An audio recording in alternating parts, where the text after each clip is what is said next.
Hello, everyone, and welcome to the NeoSystems CMMC Town Hall. Now I'd like to introduce your host, Ed Bassett from NeoSystems. Ed?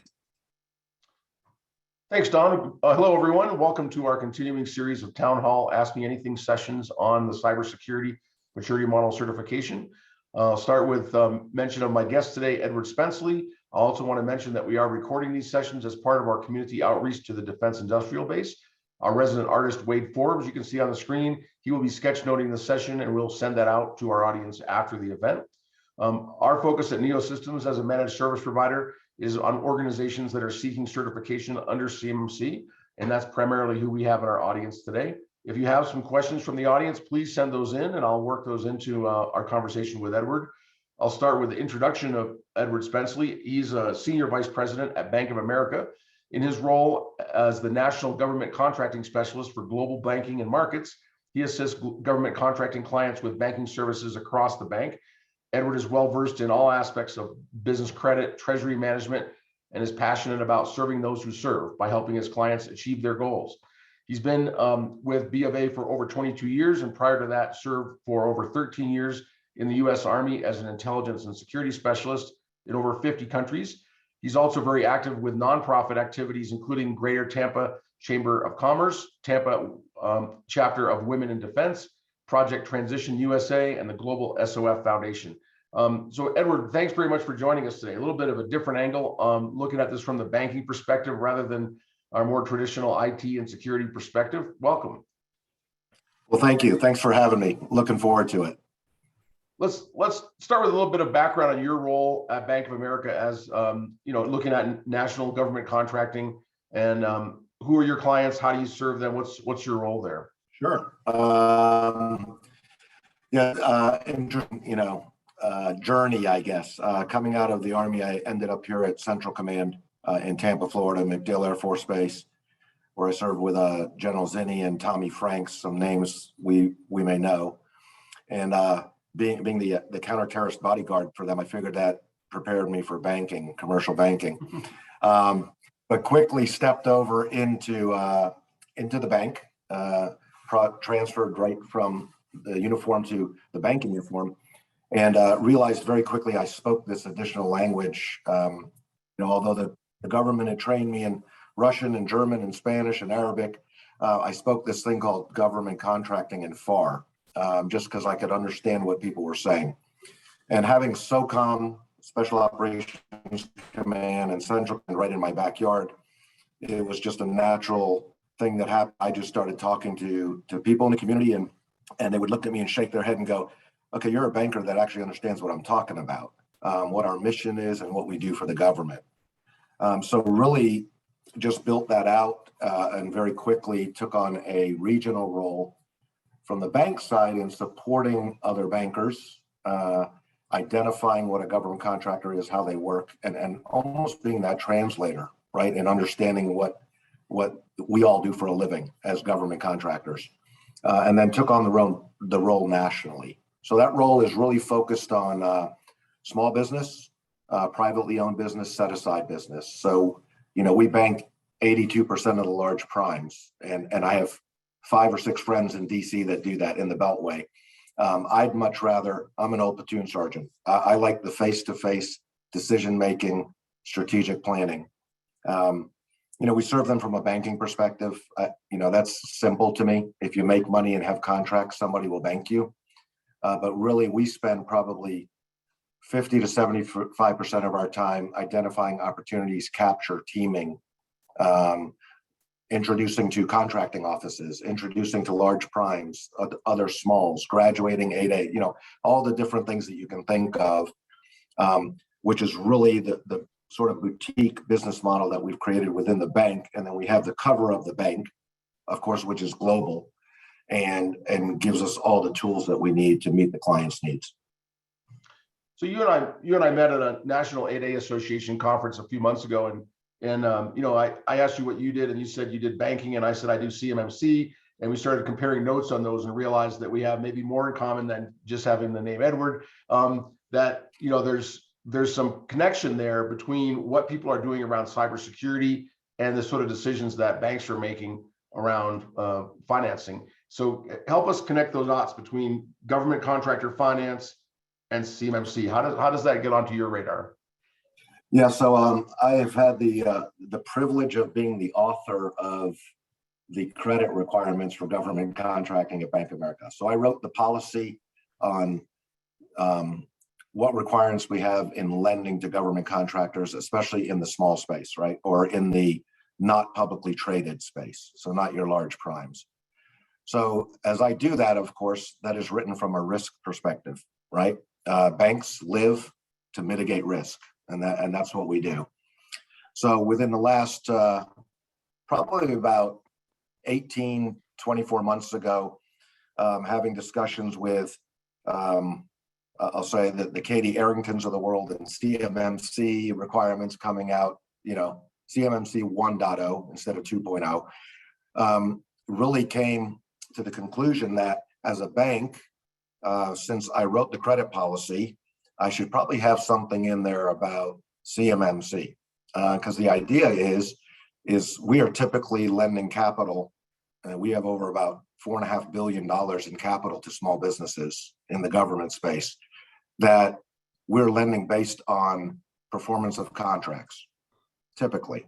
And quite frankly, if somebody does not meet a CMMC requirement and there's a stop work order, they're taken off a contract, there goes my repayment model, and therefore a whole bunch of risk we're taking on. So we're looking at that, going forward. I think it'll be more and more. Just to give you an idea, in comparison, it would be like somebody going from fixed firm price to cost plus, where we want to see an accounting system upgrade, right? We want to see that you have DCAA looks at it and says, yep, this accounting system fits. Basically, we're going to use the same sort of check mark. CMMC requirements, depending on the level that you're required to be at, CUI, storage, all that stuff. Do you just have something from Uncle Sam that says, yep, we're here? And, we just, again, put it in the file from a due diligence perspective. The banking side of this is a little new. At first, certainly my conversation with you was eye-opening in that regard. We've heard from contractors that they're getting some pressure from their large primes, as well as insurance companies. So in addition to the government telling them what to do, those are the two other big drivers that people mention, telling them to adopt certain security practices. And I think in both cases, the fear is that if their practices are poor, that might generate a sort of upstream liability. And it sounds like you're saying the same thing, that you see the risk that they might lose business or experience some kind of adverse event, and that creates liability for the bank. Am I reading that right? Oh, absolutely. And in addition to that, you think about the fact that most of our commercial bank clients are on our commercial platform, right? So there's a point of entry into the bank from an electronic perspective, right? So we want to make sure that we're protecting not only the bank and the billions and billions of dollars that we've invested in cybersecurity and technology. We've actually implemented things where clients who get on our platform and may input a transaction, we can actually see something that there's malware attached to that or something, that we're actually blocking that transaction, contacting the client and telling them they need to have their IT team check the system because there's something on there that we see. So that's very beneficial to the client. It's very beneficial to us, but it's the same idea with the government, right? If you're doing business with the government, you have access to government information or platforms or systems. We want to protect them. And the best way to do that is at the lowest level, and that's at the user level, everybody involved. So you're mentioning not just a financial risk, but an IT risk, direct IT risk, because you're interconnected with them. Interesting. So both the primes and the insurance companies that I've spoken with, how we're seeing them approach this is they're sending questionnaires out and making specific requirements. Do this thing or we won't renew your insurance, or do this thing or we're not going to hire you on this project. Are you at the bank? Are you taking it to that level where you're looking at the details of their cybersecurity posture? I mean, you mentioned checking inbound connections, but are you going out on the administrative side with questionnaires or other kind of qualification checks, if you will? Yeah, I believe, Ed, that is something that's being developed and will come. we are in a, so we're in an industry that's very regulated. Government contracting, very regulated. Well, let's remember, the most regulated person on the call is me, the banker, right? So our regulatory requirements, are going to require additional due diligence. Right now, it's sort of a soft conversation. It is, I come at it from three different ways. I come at it from the government's going to require it and is requiring it, so you should be compliant. Secondly, this is how the bank is looking at it from a lending perspective. And then third, it's also, I tie it into enterprise value, right? So think about this, we do, mergers and acquisitions. We have clients who are calling us saying, we want to buy something. That's going to be part of due diligence too, is where are they on CMMC? If I'm going to go buy this other company, are they up to date on CMMC? Have they met the minimum requirements so that it's not an additional expense to us? And you go to sell your company and you're not up to date on CMMC, that might be the point where the buyer says, you're not worth as much as you think you are, because we have to implement all this in all your systems. Tech debt, cyber debt, sure, that makes sense. An audience question I'll work in. Do you think that government lockbox operations or services will be impacted or inspired by CMMC? Say that again, government lockboxes? Lockbox, like lockbox operations, yeah. Weird. I think potentially, listen, I think that anything that is technology based and technology driven has a cybersecurity risk potential. I joke about this, when I was in uniform, which was a long time ago, and you get on a helicopter, the thing you're worried about is if it's putting hydraulic fluid on me, I know that there's hydraulic fluid in the helicopter and you feel safe. Well, these days, those same helicopters are being operated, maintained, and flown electronically, right? So I'm sitting in that aircraft going, okay, can this thing be hacked, right? Is it possible that somebody can hack this thing and start flying it on their own, crash it on their own, whatever? So I think anything that's technology based is going to have that sort of issue, right? Hardware and software prevention.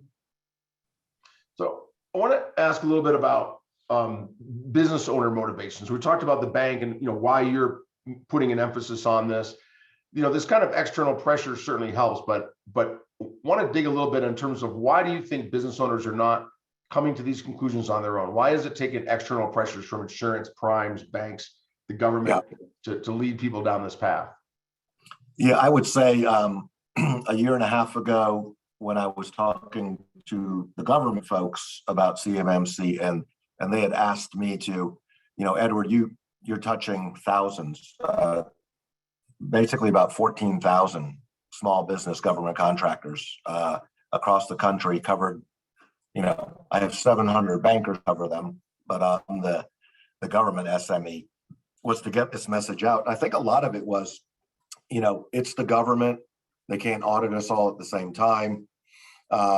So it's sort of lackadaisical. And I think that's where the large primes started to say, okay, I'm not playing this game because I'm the first target, right, for the government. I'm the biggest target for the government. So I'm going to make sure through my supply chain, through my vendors, through my subcontractors, that they are meeting these requirements. I would say, now is probably the time. 2.0 just came out. It sort of changed some of the rules, assessment, self-assessment, levels of requirements. To me, quite frankly, you're the cybersecurity expert, but to me, pushing more people in the self-assessment puts more risk on the contractor himself, right? So it's the same as, when a lot of things went to fixed firm price contracts, a lot more of that, the risk is on the contractor to price things correctly, right? So they're profitable. When you do assessments this way as well, a lot more is falling on the contractor to ensure that they're checking all those marks. The last thing you want is a work stop, a disgruntled employee who leaves and says, yeah, we're not doing those things. we checked a bunch of boxes that says we are, that opens you up to all sorts of issues with the government. I still think there's a cost issue that people look at, cost prohibitive.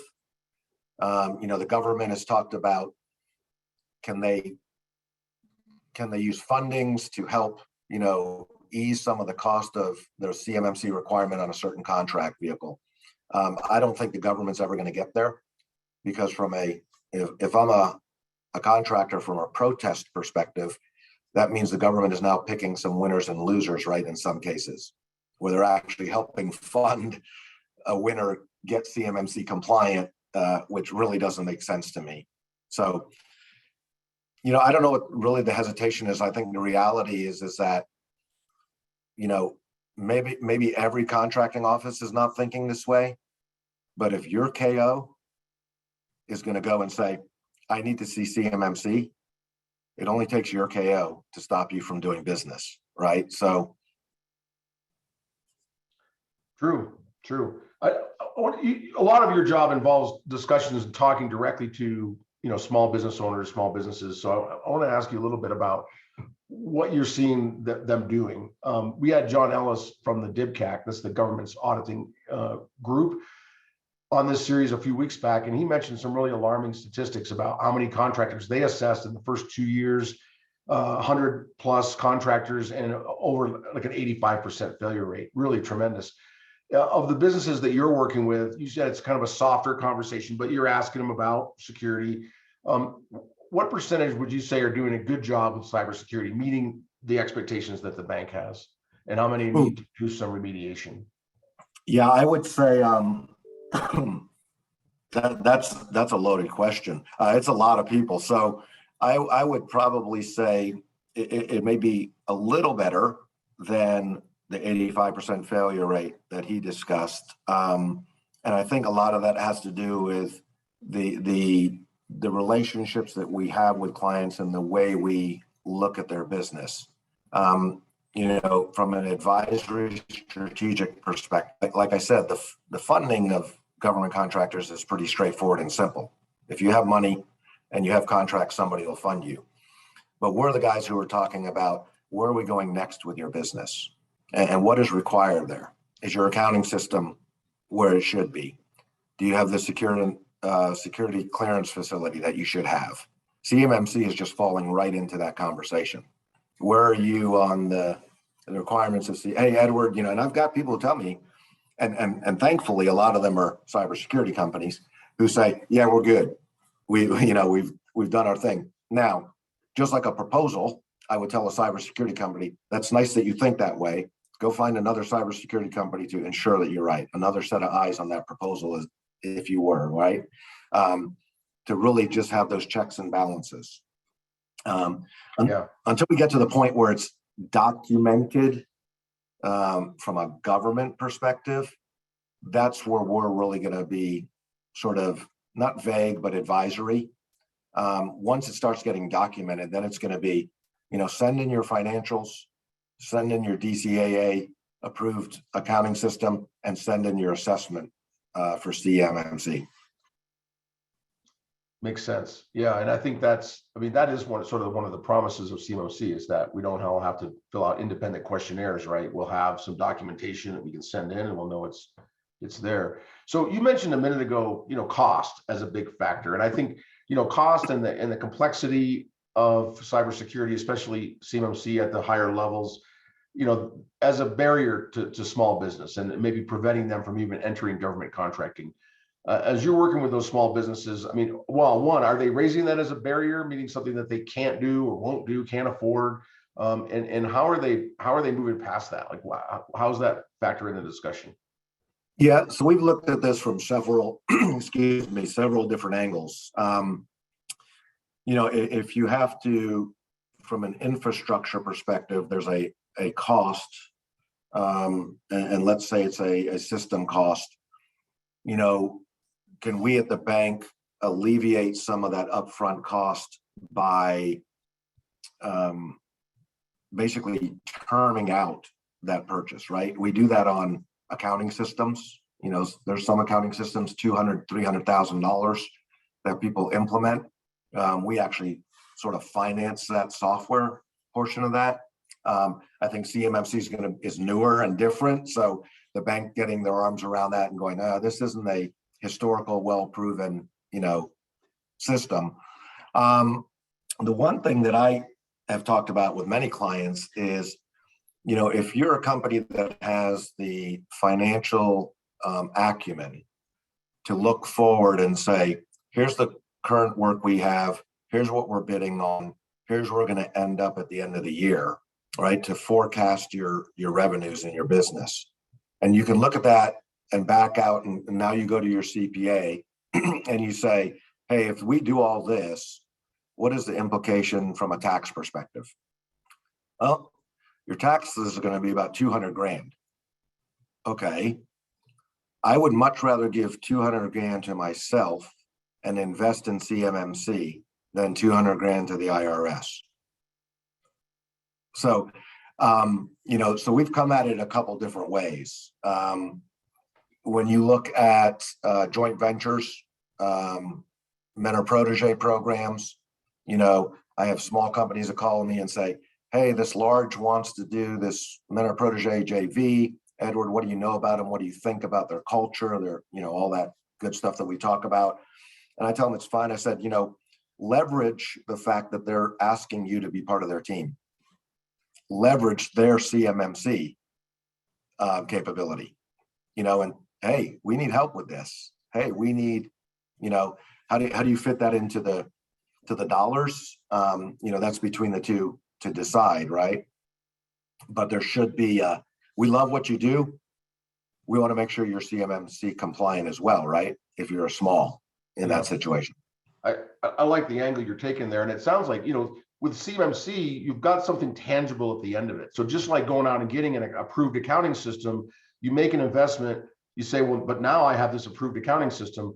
With CMMC, it's not just I spent some money on security, it's I have this status now. I have CMMC, I'm certified, and therefore known, proven by an independent third party that I'm now eligible to bid on these contracts or will take award of these contracts. So it's a tangible outcome, which we didn't really have a way to get to before, I don't think. So yeah, as I alluded to before, many clients I talk to and many companies I talk to talk about this is the amount of revenue we're doing, right? Everybody looks at their revenue. We've grown from here to here. I mean, Uncle Sam looks at your revenue and says, if you grow too much, you're going to graduate this small standard for this next code.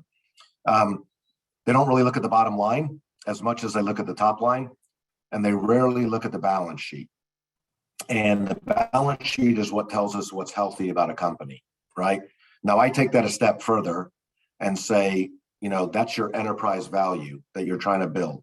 You should always be trying to build enterprise value. Enterprise value doesn't have dollar signs in front of it all the time. It has, do we have a facility clearance? Do we have all these certifications? Do we have these set-asides? Do we have mixed, sub and prime contracts? Do we have CMMC compliance? Do we have accounting system? Those are all enterprise value things. Those are things that make your company more valuable.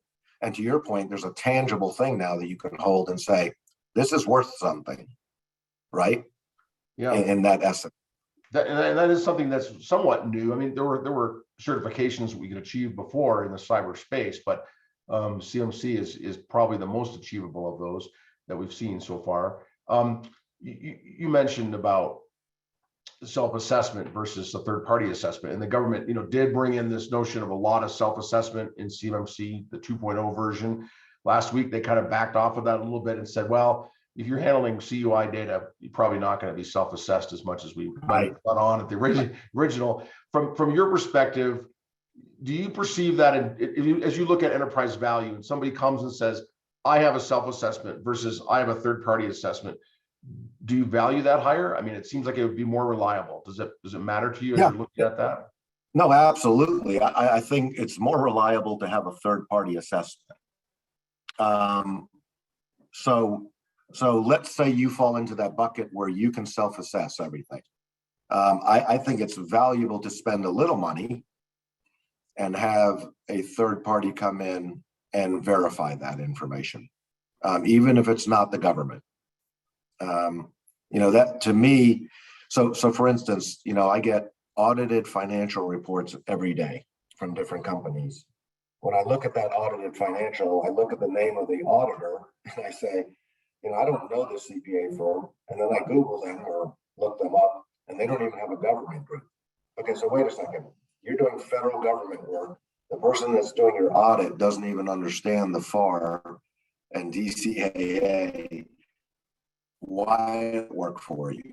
Now, if you tell me self-assessed, but I also took the extra step of having this company that is approved on the government list, right?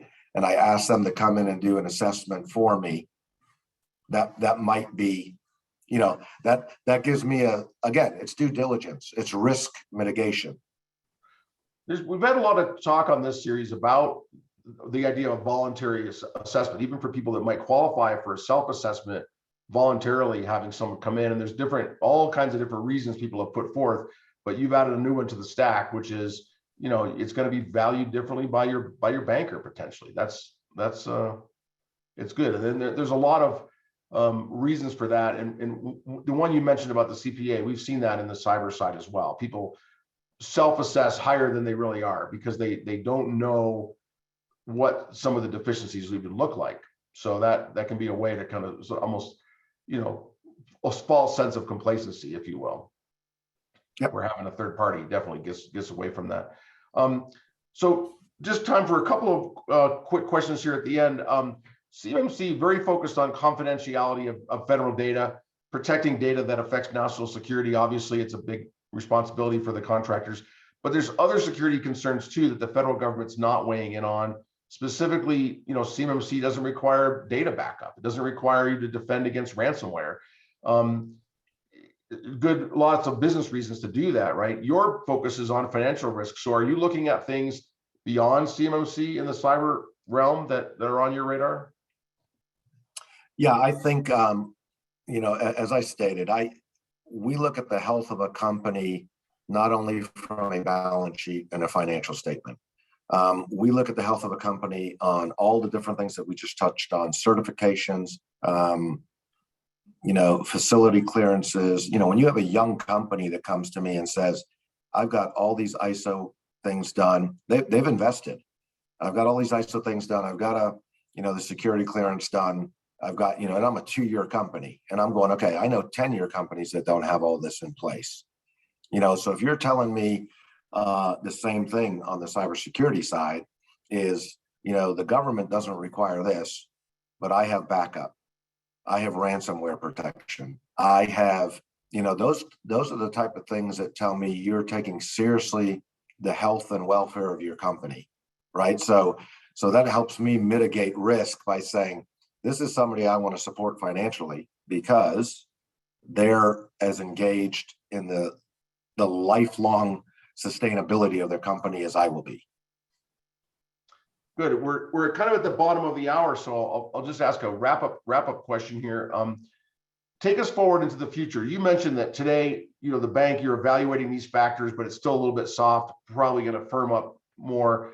In the context of government contractor financing, what should we all expect from our bankers in future conversations, and how do we best prepare for those expectations? Wow, that's a loaded question because there's a lot of bankers out there. Really, I would start with, this CMMC in itself is such an additional requirement in government contracting, is start with your banker. Do they understand those requirements? Be transparent. This is a requirement coming from Uncle Sam.